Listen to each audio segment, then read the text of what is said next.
Hello students, welcome again for revision lecture of aldehydes, ketones and carboxylic acids. अब aldehydes, ketones and carboxylic acids में हम लोग reactions of aldehydes and ketones जो है वो पढ़ रहे थे. लास्ट लेक्चर में हमने ऑक्सीडेशन का पार्ट, रिडक्शन का पार्ट जो है वो ख़त्म कर लिया था.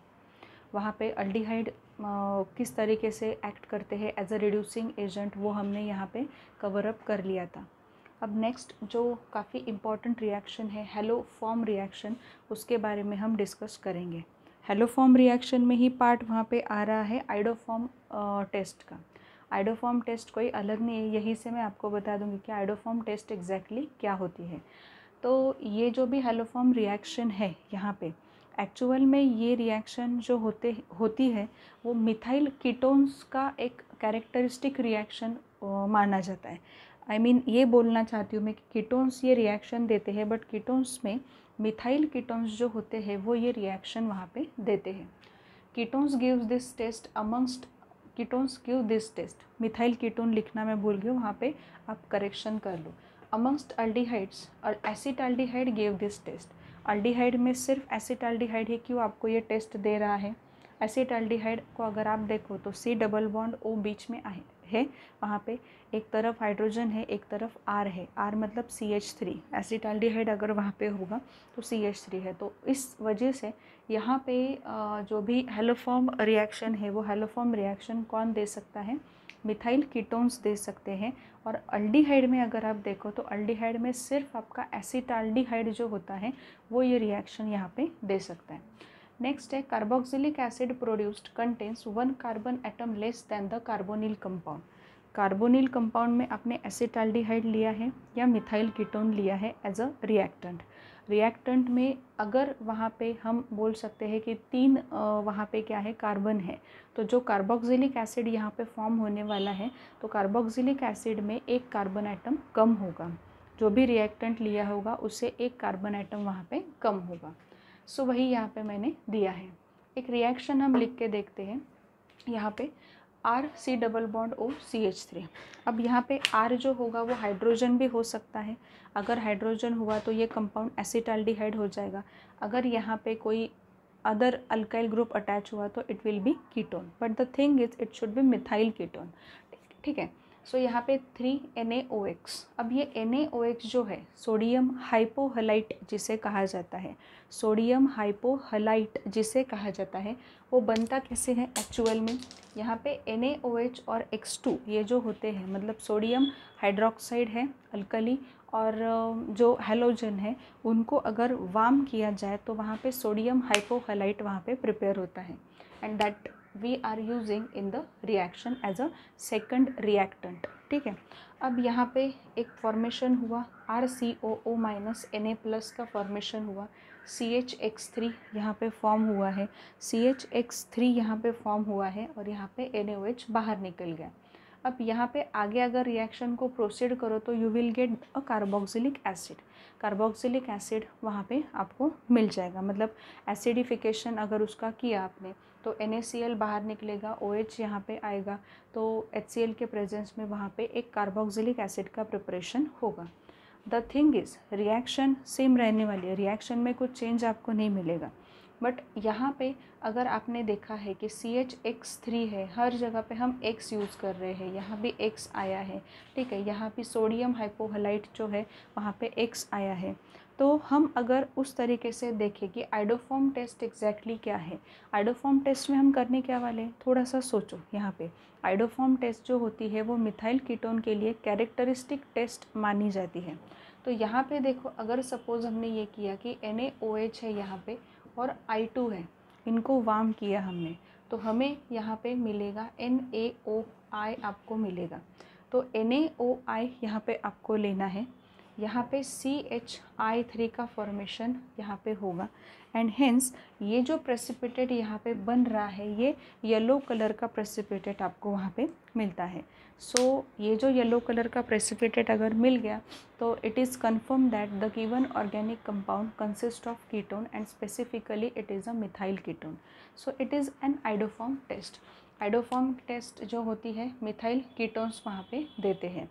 और एक स्पेशलिटी है, ये जो सोडियम हाइपोहैलाइट आप यूज़ कर रहे हो NaOX, ये जो आप यहाँ पे यूज़ कर रहे हो, इसकी और एक स्पेशलिटी है, if your organic compound consist of carbon double bond carbon, और वहाँ पे कीटोन भी प्रेजेंट है, और you can say carbon double bond carbon भी वहाँ पे प्रेजेंट है। होते हैं ऐसे कुछ अनसैचुरेटेड जो कंपाउंड्स है उसमें कार्बन डबल बॉन्ड कार्बन भी होता है, उसके साथ साथ वो कीटोनिक ग्रुप भी वहाँ पे दिखा सकते हैं।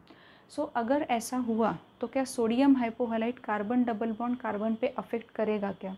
नहीं करता है। वही स्पेशलिटी है रिएक्शन की कि सोडियम हाइपोहैलाइट जो है वो कार्बन डबल बॉन्ड कार्बन पे बिल्कुल अटैक नहीं करेगा। वो कहाँ अटैक करता है? सिर्फ मिथाइल कीटोन का जो पार्ट है वहाँ पे, सिर्फ वहाँ पे जो मिथाइल ग्रुप है वो डिटैच करना है, और वहाँ पे आपको क्या मिलेगा फिर? अल्टीमेटली वहाँ पे कार्बोक्सिलिक एसिड का फॉर्मेशन मिलेगा। So this is nothing but haloform test, या आप ये बोल सकते हो स्पेसिफिकली अगर बोलना है तो आइडोफॉर्म टेस्ट यही है, और methyl ketones they are characterized by this iodoform test. Methyl ketones जो होते हैं, जो जब वो सोडियम हाइपो आयोडाइड के साथ वहाँ पे रिएक्शन करते हैं तो वहाँ पे एक येलो कलर का पीपीटी मिलता है which gives us indication that the given organic compound is ketone and it has to be a methyl ketone. ठीक है, सो वो मिथाइल कीटोन स्पेसिफिकली ये टेस्ट देते हैं। अल्डिहाइड में अगर आप देखो तो अल्डिहाइड में सिर्फ आपका एसिटाल्डिहाइड जो होता है वो एसिटाल्डिहाइड ये रिएक्शन वहाँ पे दे सकता है, अदरवाइज़ बाकी के अल्डिहाइड हेलोफॉर्म टेस्ट वहाँ पे नहीं देने वाले। ठीक है, सो ये इम्पॉर्टेंट पॉइंट यहाँ पे मैंने आपको बता दिया है। अदरवाइज़ ये जो अल्कोहल के बारे में भी कुछ पॉइंट्स आपके टेक्स्ट बुक में दिए हैं, हेलोफॉर्म जो रिएक्शन है उसमें वो भी एक बार पढ़ लेना, बिकॉज ये जो रिएक्शंस होते हैं जैसे हेलोफॉर्म है, आगे की जो मैं लेने जा रही हूँ aldol condensation, those reactions are considered as a very important reactions.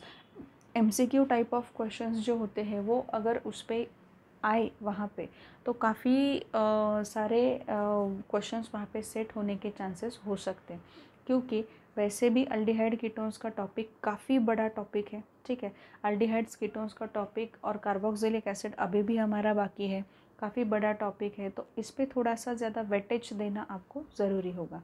ठीक है, so next moving towards aldol condensation.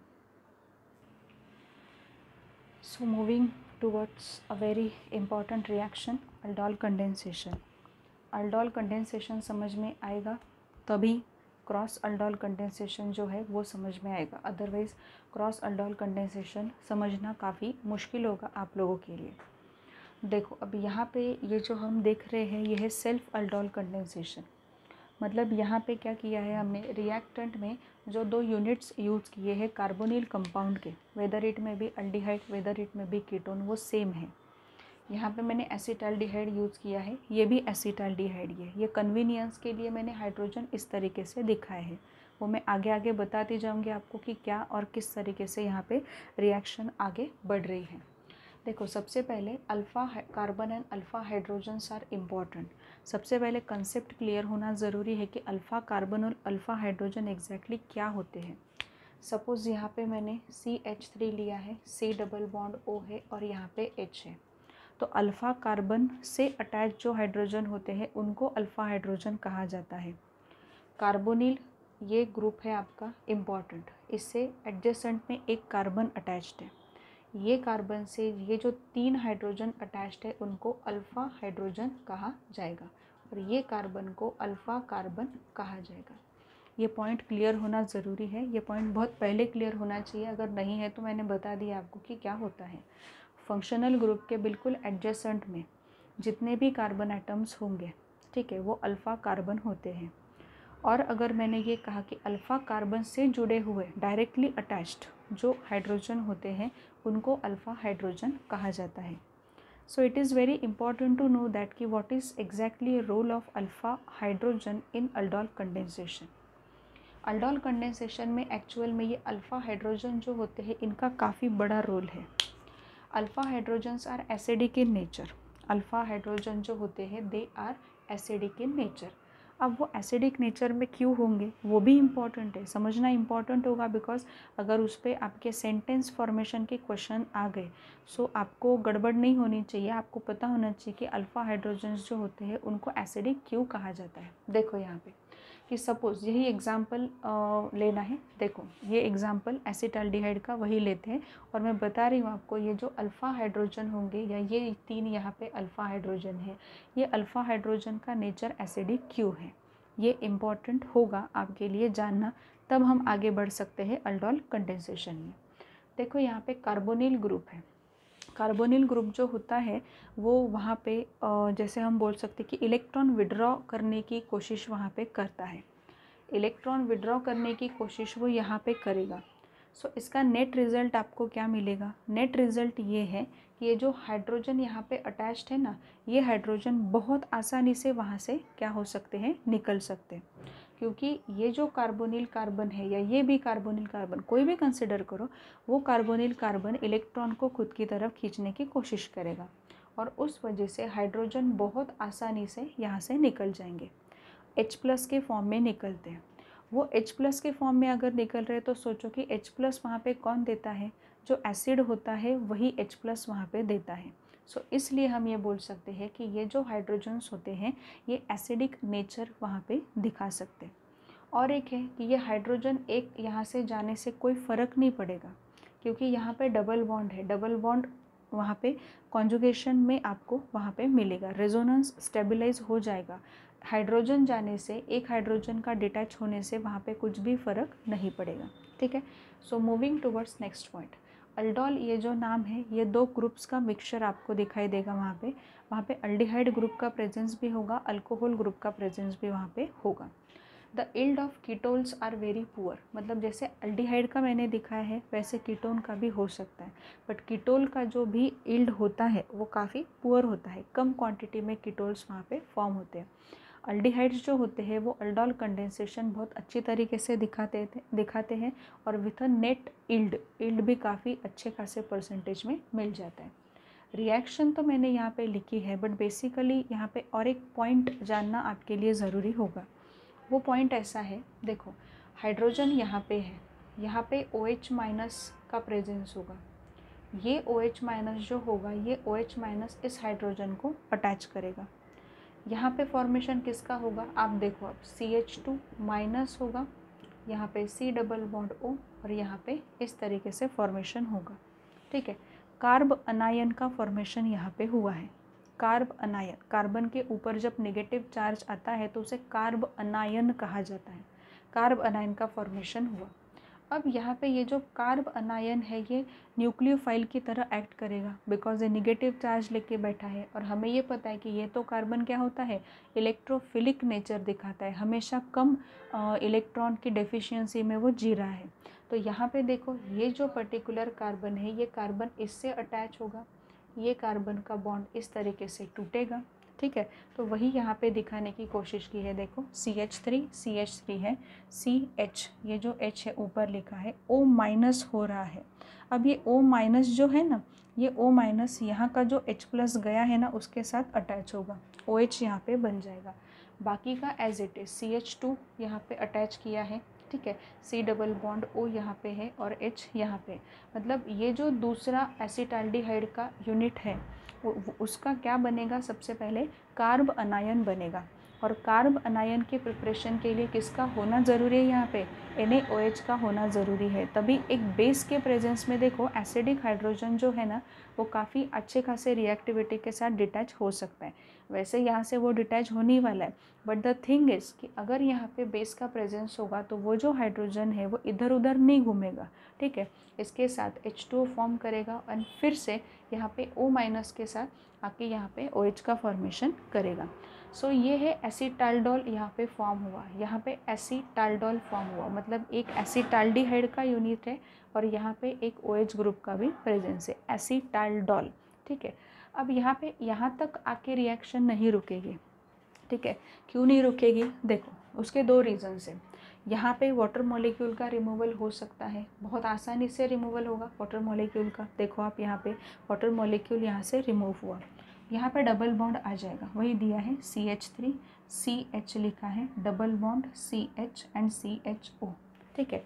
अब ये जो पर्टिकुलर कंपाउंड फॉर्म हो रहा है वो इससे क्या है, ज़्यादा स्टेबल है।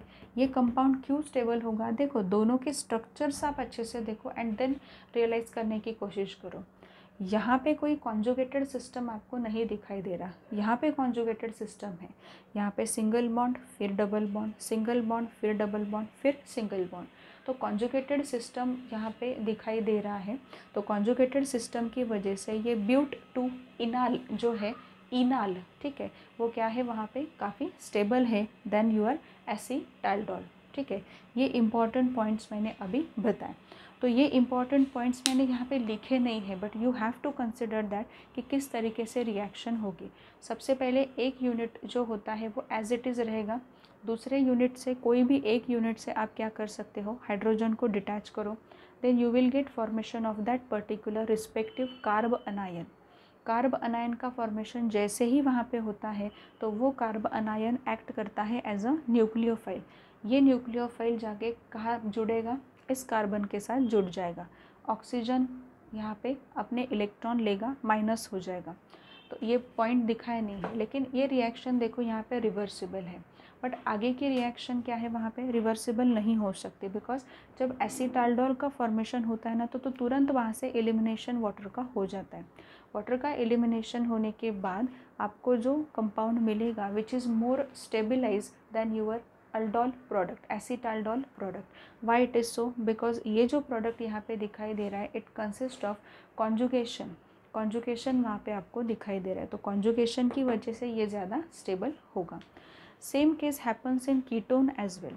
अब कीटोन के केस में आप देखो क्या होगा, बहुत ही सिंपल है, हम करके देखते हैं कीटोन की केस जो है उसमें क्या क्या वहाँ पे आपको दिखाई देगा। अब देखो यहाँ पे कीटोन का जो केस है वहाँ पे कैसे करने वाले हो। यहाँ पे है CH3, यहाँ पे C डबल बॉन्ड O, यहाँ पे CH3, यहाँ पे होगा CH3, कन्वीनियंस के लिए ऐसे लिखा है C डबल बॉन्ड O और CH3। Reaction takes place in presence of dilute NaOH। NaOH के प्रेजेंस में रिएक्शन होगी। बेस का प्रेजेंस अल्डोल में होना बहुत ज़रूरी होता है, ठीक है।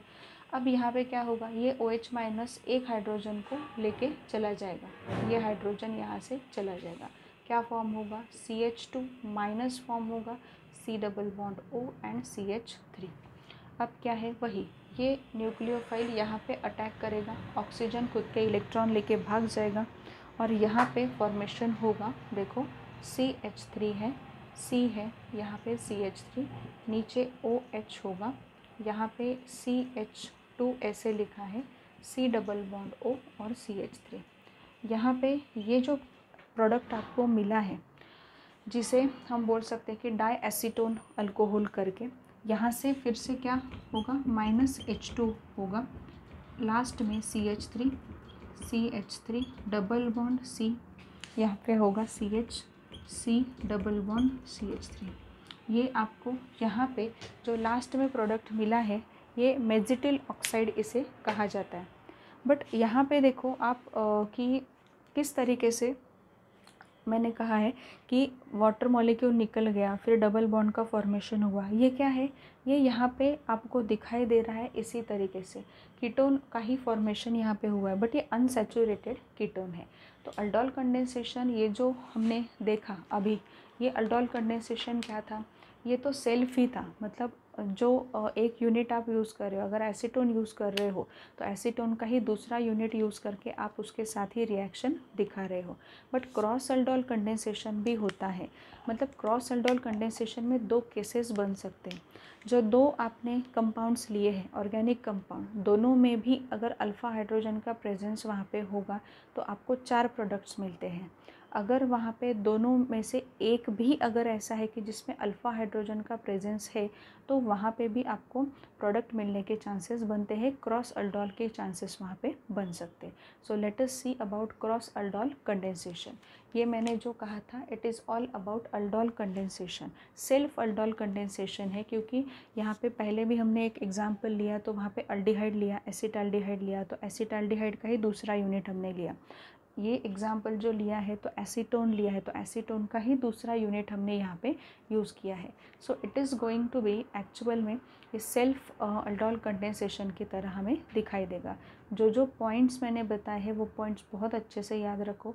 अल्डोल कंडेंसेशन है, क्रॉस अल्डोल कंडेंसेशन है, alpha carbon and alpha hydrogen, ये कंसेप्ट क्लियर होना ज़रूरी है because alpha hydrogen are acidic in nature and they play very important role in aldol as well as cross aldol condensation।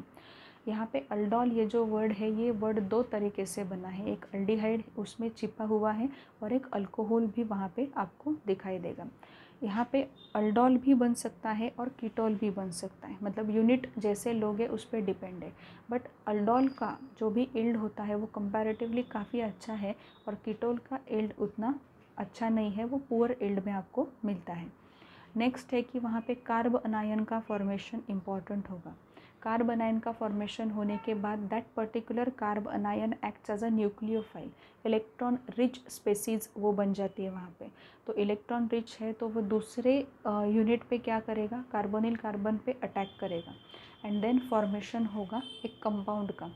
वहाँ पे आपको मिलेगा इस तरीके से कि आगे एलिमिनेशन वाटर का हो जाएगा and then you will get your respective product, and that product, last product, is a more stabilized product. It is because of the conjugation we see in that particular product. So ये important points मैंने यहाँ पे discuss किए हैं। ये important point आप aldol में भी अप्लाई कर सकते हो। क्रॉस अल्डोल का अभी मैं लेने वाली हूँ, उसके इम्पॉर्टेंट पॉइंट्स अलग से भी आपको याद रखने। ये पॉइंट वहाँ भी अप्लाई करोगे और प्लस एक्स्ट्रा पॉइंट जो है क्रॉस अल्डोल के वो मैं यहाँ पे लिखूँगी। अब यहाँ पे देखो, क्रॉस अल्डोल कंडेंसेशन के बारे में हम कुछ पॉइंट्स डिस्कस करेंगे।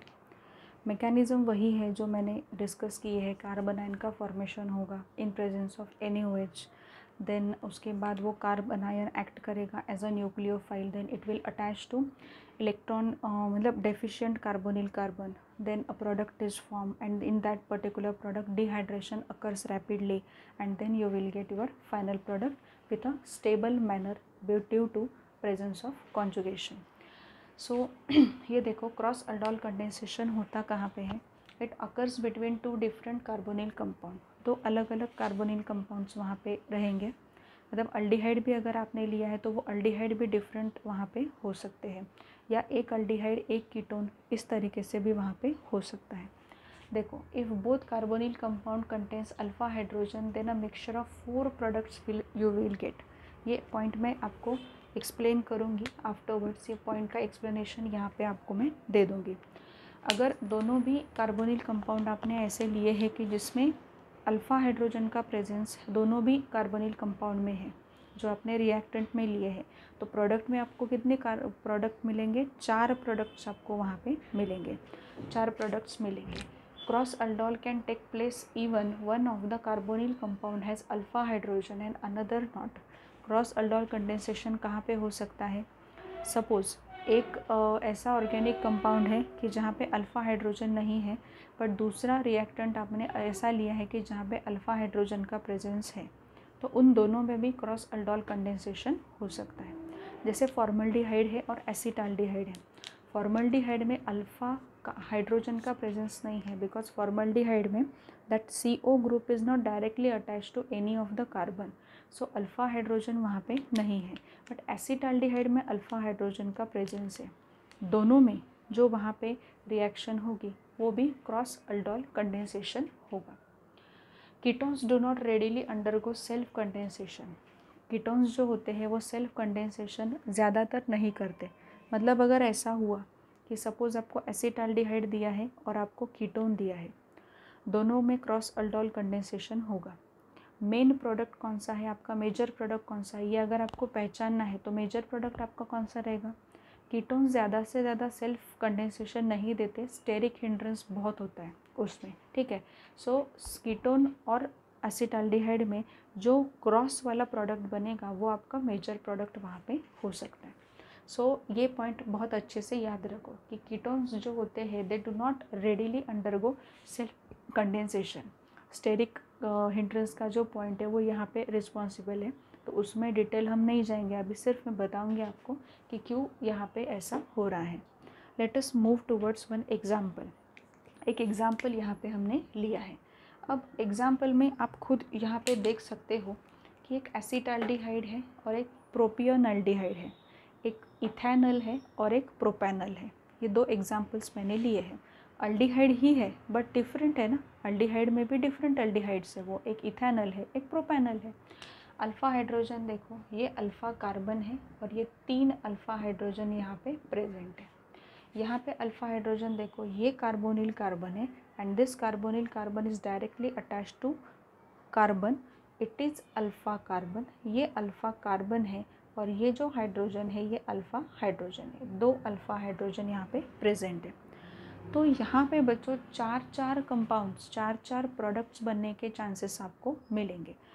4 प्रोडक्ट्स अब कैसे बनेंगे ये पहले समझने की कोशिश करो। ये जो एसिटाल्डिहाइड है ये ऐसे ही दूसरे यूनिट से क्या होगा, रिएक्ट होगा।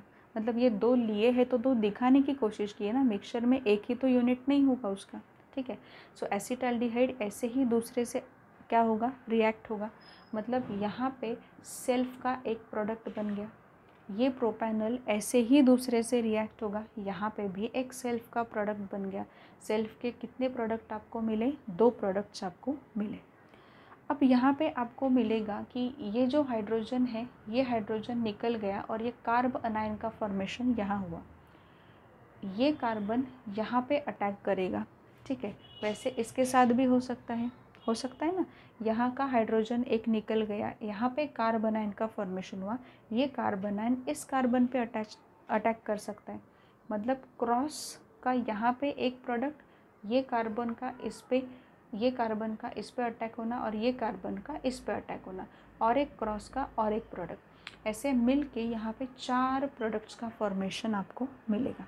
जैसे मैंने पहले भी डिस्कस किया था आप लोगों के साथ कि यहाँ पे अगर क्रॉस अल्डोल कंडेंसेशन हो रहा है तो क्रॉस अल्डोल कंडेंसेशन में अगर ऑर्गेनिक कंपाउंड आपने ऐसा लिया है वहाँ पे कैसा कि जहाँ पे अल्फ़ा हाइड्रोजन का प्रेजेंस दोनों भी ऑर्गेनिक कंपाउंड में है, तो वहाँ पे आपको खुद को ये सोचना पड़ेगा कि रिएक्शन मिक्सचर है, वहाँ पे मिक्सचर में आपने 2 डाल के रखे हैं, एसिटाल्डिहाइड भी डाल के रखा है और आपने प्रोपियोनल्डिहाइड भी डाल के रखा है।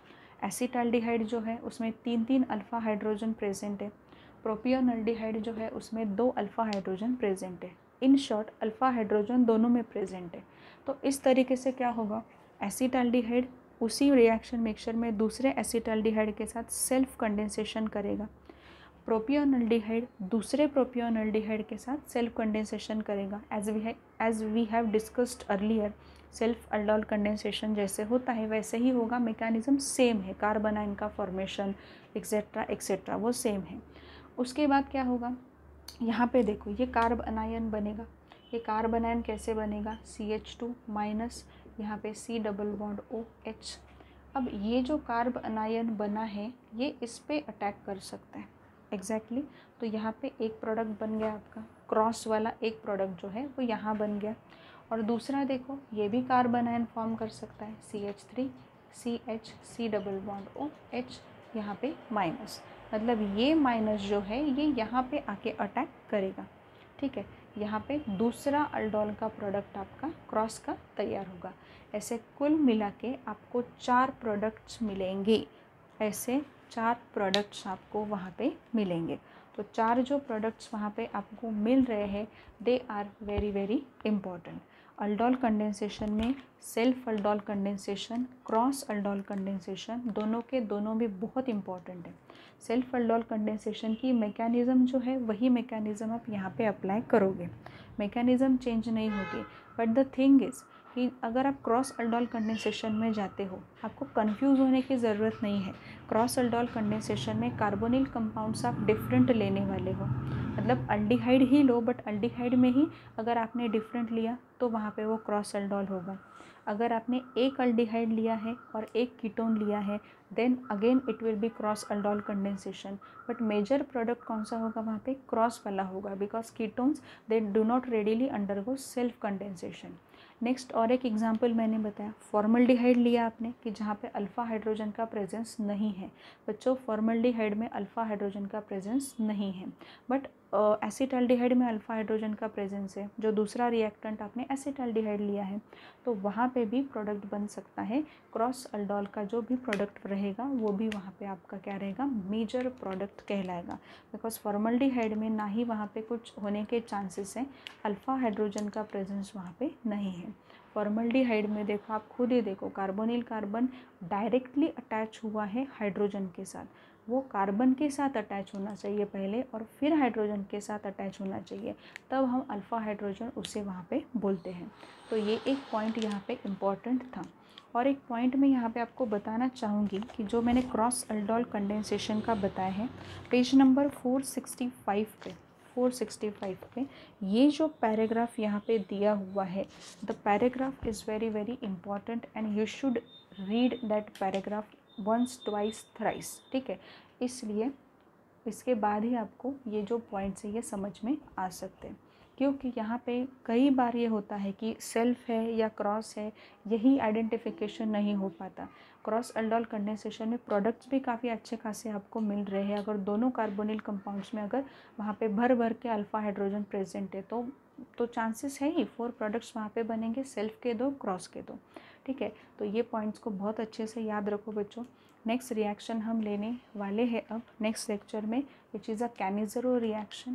कैनिज़रो रिएक्शन भी काफ़ी इंपॉर्टेंट है, क्रॉस कैनिज़रो भी होगा, ठीक है। कैनिज़रो एंड क्रॉस कैनिज़रो रिएक्शन, यहाँ पे जैसे इम्पोर्टेंस किसको था, alpha carbon and alpha hydrogen को हमने ज़्यादा इम्पोर्टेंस दिया था, वैसे वहाँ पे अल्फ़ा हाइड्रोजन का ना होना ये हमारे लिए ज़्यादा इम्पॉर्टेंट होगा।